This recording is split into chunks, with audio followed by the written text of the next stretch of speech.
Hey, welcome everybody to Pro Mindset Podcast. This is Craig Domann, your host. Today we have a young lady by the name of Diane Strand. Diane has a very decorated background, has won a lot of awards. She is a serial, not a serial killer, but a serial entrepreneur. She is a marketer, a speaker, an author, a coach, and she helps people through the median of video to get I'm guessing noticed, build their brand, and maybe establish more credibility. Diane, thank you for joining Pro Mindset today. Well, thank you for having me. Okay, so what's your story? What's my story?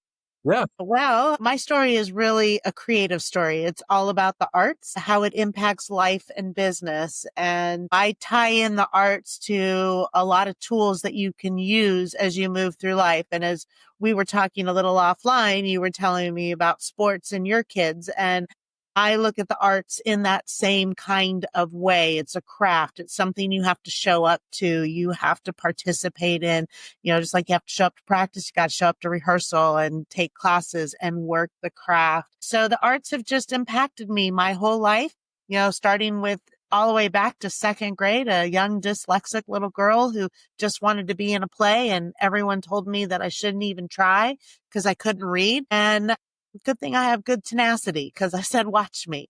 And I figured out how to be in that play, and the arts kept me connected all through. And anytime a struggle came up, I always use a tool from the arts to keep moving the dream forward. What's your go-to tool when you're facing adversity? All of us, we face adversity. We have a plan, and then life throws us a wrench, so to speak. What is your go-to strategy utilizing your background in the arts and your business? You have a multi-million-dollar business, media company. What do you do? What's the first step? First thing is that the arts teach me is grit and determination, because no might just mean not right now.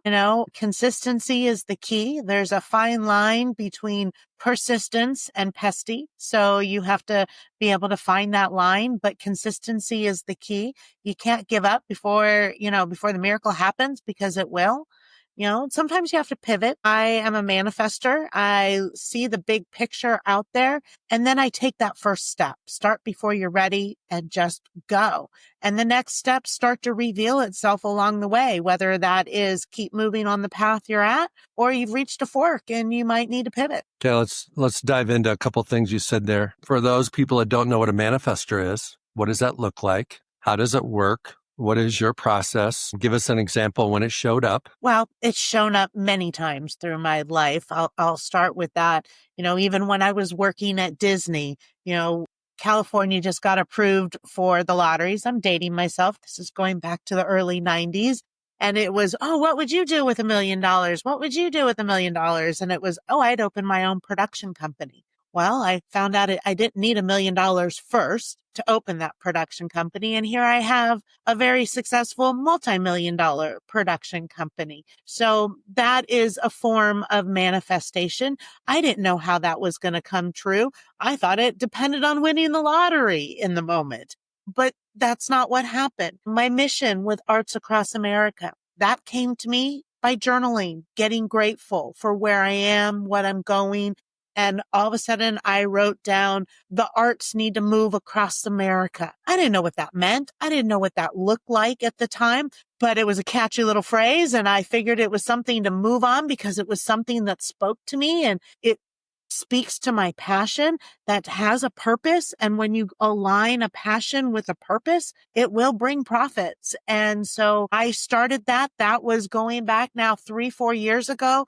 Now I have programs and events and activities that really represent the arts across America, and people starting creative academies like I have, or building confidence using their creativity to move the dream forward, which is an acronym for me: dream, direction, realize, evaluate, action, momentum. What is the most common challenge that your clients face, that when you sit down with the potential new client and you're going to help them with their creativity and building their business, building their brand, maybe getting started before they think they're ready? Too many people want to wait till it's perfect and it's 100%, the plan's all in place before they take that first step. And the most successful people just take that step, as you mentioned.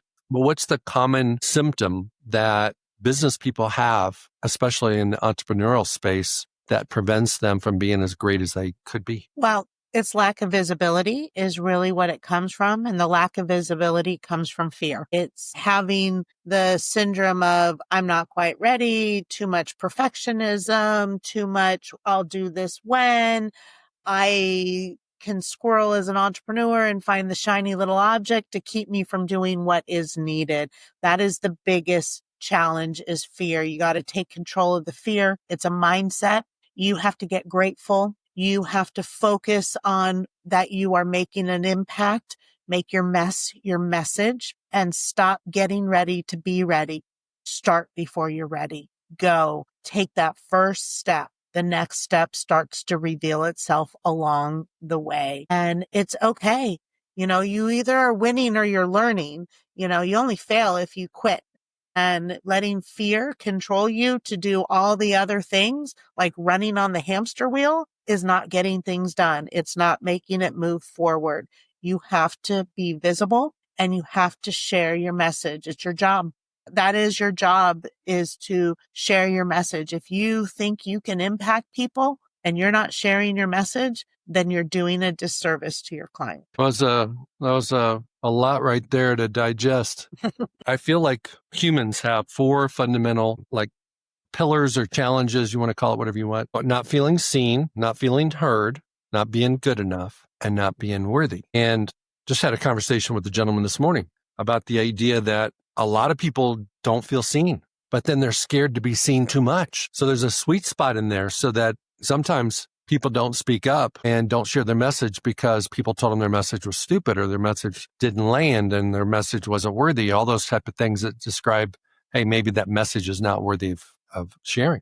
And then on the flip side of the coin, you have people that don't share because they have this fear of people actually agreeing with it. So what is your perspective on in a business setting when companies are paralyzed, people are paralyzed from sharing their message and being more visible compared to companies that sometimes don't want too much visibility? Well, I don't think that there is such a thing as too much visibility, especially if you have a plan. It's not about posting more. It's not about, just being in people's faces. That's not what it's about. It's about having a plan and working that plan in front of your right audience. If you're in front of your right audience, you're not sharing too much. You're sharing what's needed. If you're sharing about who you are, why you do what you do, and it's being authentic, then it's not too much. And the people who need to hear it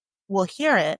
And the people who already know you and love you, they're okay with it too. They know what you're doing. They know why you're doing it because they're in your community. That's why we build communities, because our community supports us and holds us up so that we can reach more and impact more. So your message not getting out there is, as I said, doing a disservice to your audience. And if you have a business that doesn't necessarily need to be seen in the way just to get business, because that's not the type of business you are, then you need to be sharing about your impact and who you are, of why we can trust you, because that's who we do business with anyways, is people we know, like, and trust. So you need to build that trust out there with your audience. And you can do that on so many different levels. It's not about selling widgets and gadgets. It's about connecting with people, providing value to people, and building relationships with people. And every business needs that. So when you're authentic about it, and it's not just, hey, I've got something, come get it for $9.99 and this is where it goes. And then putting that up and over 150,000 times all over social media. It's about having a plan and being constructive so that if you do have something to sell for $19.99, people, you're not being swarmy about it. You're being authentic about it, about why this is your problem solver. I agree with that. Okay, Diane, you are a creative expert.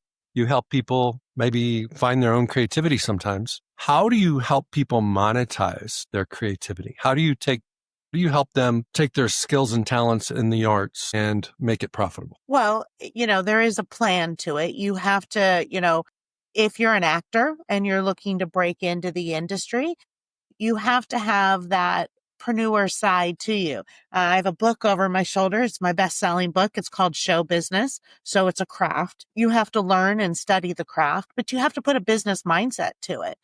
You have to have a plan to it. You have to be able to be consistent with your approach and putting yourself up there. You have to show up if you're an actor or a director or a producer or a business leader. You have to show up as that and introduce yourself with that and be seen like that in all areas. You can't, when an actor comes to me and they say, "Oh, I just want to be a film actor." I'm like, well, good luck with that. That's not how it starts. You have to want to be an actor, not just a film actor. You have to be able to love the craft for what the craft is and work in all aspects of the craft. Find your creativity is digging deep. It can revolve around money. Maybe you got to get creative of how to find more money so you can live your passion and your purpose, right? So there are lots of ways to get creative and, find it inside yourself. Everybody needs creativity so that they can think outside the box and step outside the comfort zone. Okay. Walk us through how you help a client. Let's say, for example, you have a client. I'm sure you do an assessment, find out what their dreams and goals are, figure out what the gap is between where they're at and where they want to go. But kind of walk us through the experience that a client would have if they sat down with you about you helping them increase their visibility and increase their profitability. Well, there are definitely core pillars to working with us, which starts with mindset. And then it starts with developing an authority growth plan, which includes visibility and it includes messaging, connecting to your why, getting very clear about that, and then developing the pathway that you're going to go to be more visible, showing up different on social media, showing up different, getting in articles, being on podcasts, being in the media, and then creating the programs that people are going to attract to you of what it is you do for your business, whether you're, a financial analyst and you work for a CPA, or you're creative and you are trying to break into the entertainment industry. There are goals and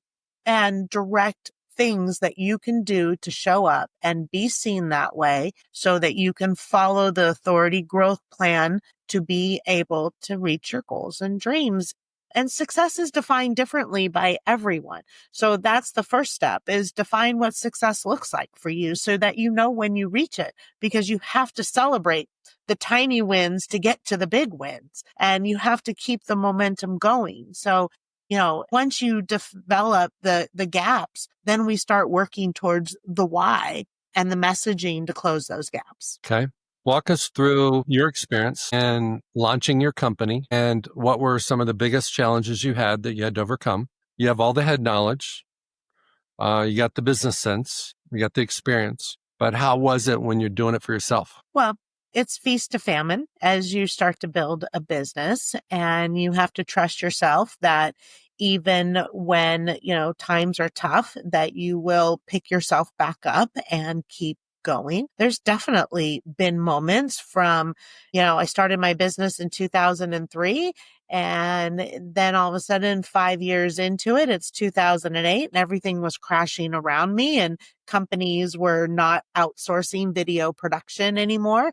And I had to get creative. I had to figure out what to do, made a pivot. We relocated. We dove into our community more, showing up at the chamber, showing up in organizations that really drive economics and workforce development and being a part of that, being strategic. Problems happen. Now I have employees. There's always somebody who needs something, wants something, isn't happy with something. Growing pains are real. But when you trust yourself and that you can trust that you are going to figure it out. And I don't always know all the answers. That's why I have a community around me, because you can have other, people around you. I truly believe in coaches and mentors and having people that you can share with. If you're a CEO or the head of a company, you need to have like-minded individuals around you so that you can flourish and grow and learn from somebody else's experiences. And just keep being true to your why, and then keep sharing your message, and you will get to the other side. Discomfort is only temporary. The growth on the other side is permanent. You've talked about community multiple times. What does that mean to you? Let's talk online version. Well, community comes in all different sizes and shapes. You have your in-person community, you have your online community, you have your family community, you have your friend community. So you can look to all of those different communities to find your support. But when you are involved in community on a business front, lean on them. They're going to share. You have your next masterclass coming up. You have your next event coming up. If you support them, they're going to support you. Be in communities, get involved. Don't just be a square in a box. Talk in the chat, share your wins, let people know who you are, what your message is. This is all part of being visible and reaching for your goals. You have to step into them. You have to own them. You have to be able to see the other side of where you need to go. And your community is going to help you get there. And when you start to stumble, they'll pick you up. And and then you can have your community that you can pour into, that is there for you to get your knowledge and your strength. So show up for them. When you're showing up in other communities, you're showing them how to show up too. So that's what's important. Your mission about Arts Across America. Go into that a little bit. What was the reason behind it? How do you help organizations do that? What's the impact? What's the intended impact of Arts Across America? Well, like I said earlier, it came out of a manifestation because I have a nonprofit that is all about training and education in the arts, visual performing and digital arts. And we work with youth, teens, and adults, mainstream and special needs. And I know how the arts is inclusive. The arts gives us strength and confidence. It builds so many tools. It teaches, it educates, it trains, it builds that grit and determination that you really need to put yourself consistently out there. It shows you how to step outside your comfort zone. So when I looked at what all of that really meant, I wanted that to be shared across the world. And if I can help create a business around that, is even better. So today I help individuals not only find their confidence and creativity in some of our programs or our education programs so they can train and learn the technical skills. It's also so entrepreneurs who are looking for that business, it's kind of a licensing model, not exactly a franchise model, that if you want to build a business similar to like I have around the arts and you want to impact others, I can give you the formula to create $1 million business and impact others, youth, teens, and adults with visual performing and digital arts, which includes everything today, as long as it has a workforce pathway to it, whether it's gaming, it's the arts, it's video production, and we're helping individuals grow businesses and impact others. And that's what Arts Across America means. That's awesome. When you say you help people build their confidence, how do you help people build their confidence? Well, it's through a series of exercises, of journaling, of building your badass list, because that's really important. I have a badass list. I keep it on my phone. Sometimes I have to refer to it to remind myself, oh, I did that. It's not all just your professional things. It's how confidence is portable and we can move it around, right? And if we're confident in other areas, like we're a great tennis player or, we're do something that's awesome, that should be on your badass list. Things, I'm a mom, I've raised 3 kids, I've built 3 businesses, I've been interviewed on the New York Stock Exchange. I've shown up in the middle of Times Square on a big, huge digital screen. Those are some of my badass things that, when it hits the fan and, Monday was Monday and I was having some issues, sometimes I have to go, okay, if I can get through that and build that, I can do this. And it doesn't seem so big and monstrous. It's like, okay, so an employee quit. I have to interview again. Instead of going, oh my gosh, what am I going to do? And panic and run crazy and Chicken Little, the sky is falling. It's like, okay, I've done this. I've been there. Yeah. Good editor, good person, but now I need to find somebody else. It happened for a reason because the next person is probably going to be better and exactly what I need. Absolutely. Okay. How do you differentiate between belief in yourself and confidence in what you do? Well, that's 100% how I started. I believed in what it was I knew how to do. I believed that I knew how to make good video. And that's how I became an entrepreneur. I knew that when people watched my videos, they liked it and it told a message and it shared a story. So that was my first confidence. It's like, okay, I do good work. Okay. And then I started to make that a little bit more portable. And it's like, I go the extra mile for people. I see that. I over deliver and, I under promise and over deliver. Well, that's part of my mentality. I come in under budget. So I started putting those things together and that started building my confidence. That started allowing me to see that I can do this, and building in myself. I still get imposter syndrome. It happens, because I'm around people who are doing magnificent things. So I look, but that's okay. I stop comparing myself. They're on a different journey than I am. I can't compare where I'm at to where they're at because they could be at chapter 20 and I'm at chapter 5. In that process, or the other way around. You can't compare yourself to me. I've been doing this for 23 years. You may have just started, so that when I see other people on their journey, I want to learn from them instead of allowing that to go, oh, they're doing so much more than me and so much better and beating myself up. That's not going to get me any further. I have to look at them and go, well, what do they do? And how are they being seen? How are they showing up? Because I want to be seen like that, not jealousy wise. And they did it. I can do it because I've done this and I can trust in myself. And that's how we put little coins in our confidence bank, and I always say, start with believing in yourself a little bit more than you don't. The 51% rule, just 1% more and watch that grow. And then remember, you just needed to start a little bit more than you were before and just keep moving and just keep doing it. Being consistent, it gets easier. Well, one of the things that I've noticed is that we subconsciously believe in other people at the level that they believe in themselves. It's very difficult, unless you're a mom or a dad, to believe more in another person than they believe in themselves. And so sometimes with a kid, you'll think you'll believe in them more than they'll believe in themselves. But in the business world, if some man or woman walks in your office and they don't really have that belief thing going on, it's really difficult to believe in whatever they say they're trying to do. And then confidence, I feel like confidence is always changing. It's very dynamic. Let's just take a sport like basketball. You might be very, very confident about shooting free throws, but not as confident about shooting 3-pointers. Maybe more confident about something else and less confident about something else. Well, in business, everybody's the same way. It's like, hey, I got this part, but I'm not as confident in a different aspect of my business. And I think the thing that people have to remember is we're human beings, not human doers. And you have to believe in who you are, the being part, and you got the rest of your life to figure out how you're going to work on different things to elevate your game so that you can be a better doer. So those are my thoughts on that.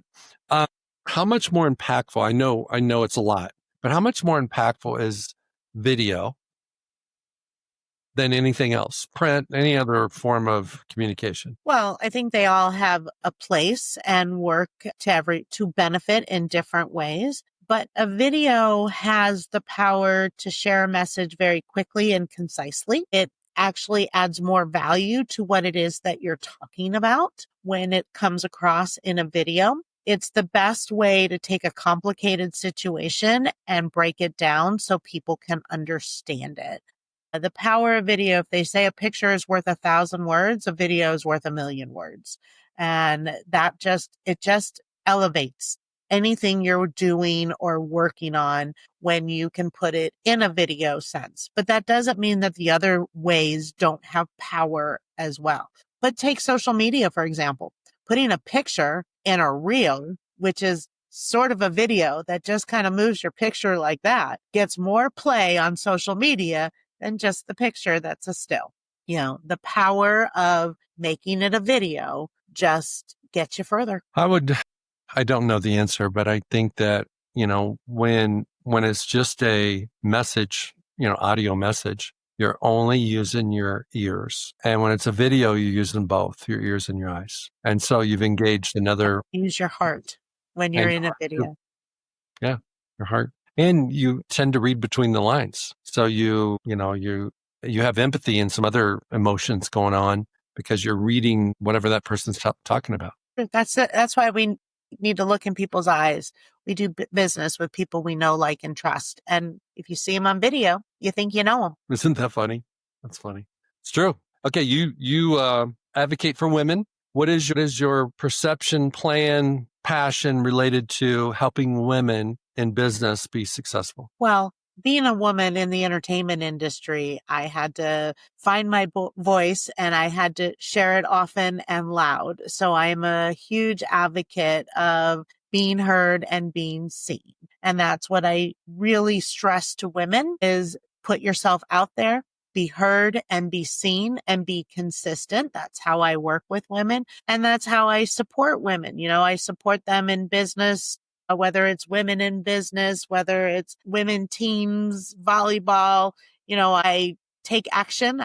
I back things up with money. I show up. Showing up, you can show up in many ways. I show up in person. I show up sometimes with a checkbook. I show up sometimes with donations. I show up to be able to share their message on social media and to give them the confidence that they may be searching for is the biggest one, is empowering them and showing the badass that they are and helping them see and believe that. Is there still a glass ceiling? Well, not for me, there isn't, as far as that goes. I think if we're going to get into the big, huge scheme of things and start diving down a national political world, then maybe, yes. If you're going to especially focus on today's world, I think women are definitely up for a fight and we need to be heard and we need to be seen. The SAVE Act is very scary that's out there. And I think that, people are trying to lower that ceiling. The glass ceiling was way, way up there, as far as that went, and had lots of cracks in it. But unfortunate in today's time, I think that that's changing, but I don't try and, I stay out of that unless it's something that I feel like needs a fight, but that's on where I go on a personal level more so than on a business level. Well, on a personal level, my wife has been very successful. And I think that the biggest challenge for women is that a lot of men expect the woman to be the head of the household in terms of the raising the kids. And it's very difficult. It's possible, but it's difficult to juggle all those balls. And when you've got home life and you got kids and you're building your career at the same time. I want my daughter to be as successful or more successful than my sons. She's a very talented lady, very smart. So, it's just the family priorities sometimes change over time. So, okay. 1, 2, 3, 4, and my 5th is about to come out. Well, let's talk about the one you're going to publish here soon. Well, just to kind of recap, the 3 of the books are large 20-page chapters in those books. One is on entrepreneurship. One is on being an innovator and an engineer. The other is on visibility. My best-selling book, which is over my shoulder, which is Show Business, went bestseller in 22. I'm in business with my partner in life and business, Mr. Scott Strand, and he's the show and I'm the business. And together we are Show Business, and we help creatives launch into the industry, whether you're an actor, writer, producer, director. And today it's speakers and coaches and business leaders using our same philosophy of showing up as you are and moving forward. So the next book that's coming out is called The Creativepreneur. And that is a solo book that I'm doing and working on. And it should come out right around the first of the year. And it's the pillars that I work with in our program of how to build confidence and creativity as a creativepreneur and leverage, market, and scale using creativity and visibility. What's the number one ingredient for a successful speaker? Well, I don't know that there's a number one ingredient other than you have to find your clarity in your message so that when you are speaking, you have clarity and talking authentically. That would be the biggest message to resonate no matter what else you have going on, fear, nerves, stumbling over your words. If you can find the clarity in your message and speak authentically, you're going to impact somebody. That would be the number one rule. But get prepared. Find out tips and tools of how to present correctly so you're not dealing with your nerves and frustrations and fear when you're up there trying to impact others. So that's where training and coaching and learning the tools that myself and my husband provide you in our programs makes you show up with that confidence so that you can be authentic and that you can impact. And you're based in the West Coast? I am, Temecula, California. I'm between LA and San Diego, and you can find me all over online. And of course, I live in the virtual space as well as the in-person space. Why don't you share for everybody? I'm sure it'll be in our show notes. The go-to link, the go-to URL for you. Well, the best place to always start is jdsstudio.live. And that's where you can find links to every other website, whether it be my video business, my actor studio, our nonprofit creative academy, the TV shows, our film festival, digital media festival, which you should be entering, especially podcasters should be entering, as well as my website and your pathway to arts across America. Fantastic. Is there anything I didn't ask you, Diane, you would like to share? No, I just would love to encourage people to step outside their comfort zone and show up and say yes. And it will make a difference in your life and business and connect with the arts. It really does impact economic development, workforce, and your way of thinking. Thank you very much. Thank you guys for listening to Pro Mindset Podcast today. Check out Diane on all our different social media platforms. And everybody go out and have an awesome day today. Hey, it's Craig Domann, the host of Pro Mindset Podcast. I want to thank you for listening or watching today's show. And you can catch us every week on the normal social media platforms like YouTube, Facebook, Instagram, and all the listening podcast platforms. I hope you enjoyed today's show. And more importantly, I hope you gained a pro mindset insight. Please be sure to rate and review Pro Mindset Podcast. And I look forward to catching up with you on our next show.